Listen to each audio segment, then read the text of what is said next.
9వ తరగతి గద్య భాగంలో 1వ పాఠం ఇల్లు అలకగానే చూద్దాం. వ్యాకరణం మొత్తం. భాషాంశాలు, పదజాలం. ఎరుపు రంగులో ఉన్న పదాలకు అర్థాలు రాసి సొంత వాక్యాల్లో ప్రయోగించండి అన్నారు. 1వ దానికి కోనేరు హంపి చదరంగ మాటలో నేర్పరి. నేర్పరి అంటే అర్థం నైపుణ్యం కలిగిన వారు. 2వ దానికి తీర్చిదిద్దిన అంటే రూపం ఇచ్చిన. 3వ దానికి భుజం తట్టాడు అభినందించు అని అర్థం. 4 విద్యార్జనే అంటే చదువుకొనుట. ఇక్కడ ఎరుపు రంగులో ఉన్న పదాలకు నిఘంటువును ఉపయోగించి సమానార్థక పదాలు రాయాలి అంటే పర్యాయ పదాలు రాయాలి. 1వ దానికి గుర్తు అంటే సంకేతం, జ్ఞాపకం. 2 బట్టలు అంటే వస్త్రాలు, ఒలువులు, చలములు. 3 ఉత్తరాలు అనేదానికి జాబులు, లేఖలు.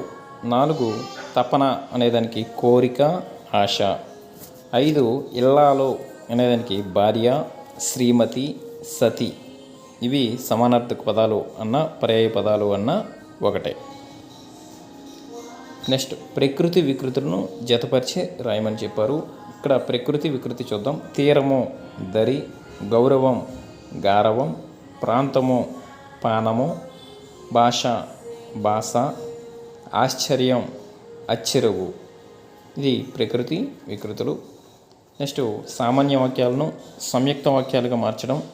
రాధ పాట పాడుతున్నది, రవి పాట పాడుతున్నాడు అనేదాన్ని ఏ విధంగా మార్చాలంటే రాధ రవి పాట పాడుతున్నారు.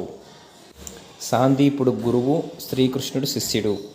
దీన్ని ఎలా మార్చాలంటే సాందీపుడు, శ్రీకృష్ణుడు గురు శిష్యులు.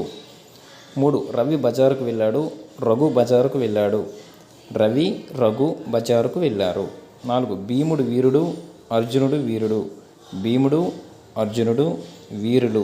ఈ విధంగా సామాన్య వాక్యాలను మనం సంయుక్త వాక్యాలుగా మార్చవచ్చు. 4 సామాన్య వాక్యాలను సంశ్లిష్ట వాక్యాలుగా ఎలా మార్చాలో చూద్దాం. శైలజ నడుస్తున్నది, శైలజ పాట పాడుతున్నది. ఈ 2 సామాన్య వాక్యాలను సంశ్లిష్ట వాక్యాలుగా మారిస్తే శైలజ నడుస్తూ పాట పాడుతున్నది. 2 నెమలి వేగంగా వచ్చింది, నెమలి పామును చూసింది. నెమలి వేగంగా వచ్చి పామును చూసింది. 3 నేను ఉదయాన్నే లేచాను, నేను వ్యాయామం చేశాను.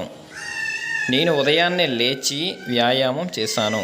4 ఏనుగు తొండం ఎత్తింది, ఏనుగు ఝీంకరించింది. ఏనుగు తొండం ఎత్తి ఝీంకరించింది. వ్యాకరణాంశాలు. ఎరుపు రంగులో ఉన్న పదాలను విడదీసి సంధి పేరు రాయమన్నారు. కూరగాయలు అనేదాన్ని విడదీస్తే కూర ప్లస్ కాయలు గసడదవా దేశ సంధి. ఊరు వల్లిలు, ఊరు ప్లస్ పల్లెలు గసడదవా దేశ సంధి. తల్లిదండ్రులు, తల్లి ప్లస్ తండ్రి గసడదవా దేశ సంధి. కొలువు చేసి విడదీస్తే కొలువు ప్లస్ చేసి గసడదవా దేశ సంధి. కింది పదాలకు సంధి చేసి కలిపి రాయమన్నాడు. వాడు ప్లస్ కొట్టే, వాడు గొట్టే.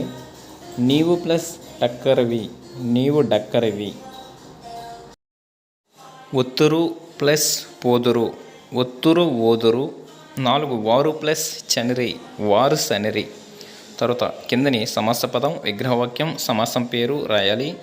చదువు సంధ్యలు విగ్రహవాక్యం చదువును సంధ్యను ద్వంద్వ సమాసం. 3 ముళ్ళు, మూడైన ముళ్ళు ద్విగు సమాసం. సంఖ్య వాచకం ఉంది కాబట్టి.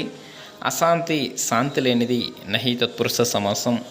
పాత కాగితాలు పాతవైన కాగితాలు విశేషణ పూర్వపద కర్మధారయ సమాసం. నా చరిత్ర నా యొక్క చరిత్ర యొక్క ఉంది కాబట్టి షష్ఠీ తత్పురుష సమాసం.